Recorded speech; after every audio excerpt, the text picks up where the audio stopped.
Olin really had a huge effect on the whole national scene with conservation and waterfowling specifically. The two kind of sides that you see emerge in the John Olin story is his love for the outdoors and his love for the company. He grew up hunting ducks and quail in southern Illinois and getting to travel around with his dad and other mentors to really learn an appreciation and a love for the outdoors. He was an engineer by training.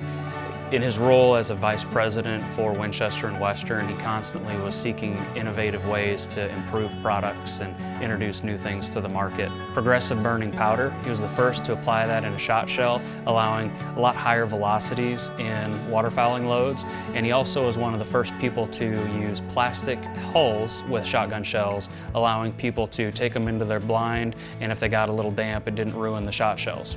He was on the board of SAMI, which is the Sporting Arms and Ammunition Manufacturers Institute, and he was the chairman of a group whose sole job was propagation of wildlife and conserving our natural resources. In that role, he's the person that found Aldo Leopold and first hired him to do his North American game study, and then later go on to publish a book about game management, really when that was in its infancy in America. Not only did John invest at a national level, but he also took it very personally, and he staffed a whole conservation department at Olin that used his properties here in Illinois at Nilo Farms, his quail plantation in Georgia, and at his duck lease at Greenbriar in Stuttgart to really test a lot of these early conservation principles. And they would do everything from testing different grains and feeds to see what wildlife preferred, what kind of habitats stayed the best condition to house them through the winter or to get them through nesting periods. And that all kind of was concerted down into different manuals and pamphlets that he would distribute then to those early conservation groups.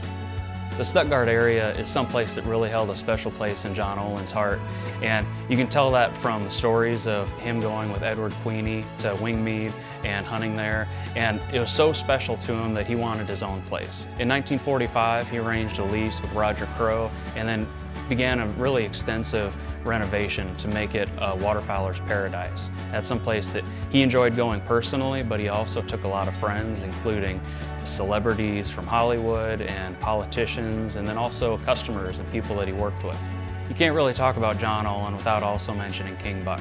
King Buck was his favorite dog. He was a two-time national champion, and he also was the only dog ever to be featured on a federal duck stamp. While John Olin's been gone for several decades, you can still feel his influence in the culture here at Winchester, both through our constant striving towards innovation and new product development, our industry support of conservation groups, but I think most of all is our focus on bringing new people into the sport of hunting and shooting. If John was here, I'm sure he'd want to share that appreciation with everybody that has been a part of creating that culture in Arkansas, and he'd love to see the Arkansas and the Stuttgart area that we know today.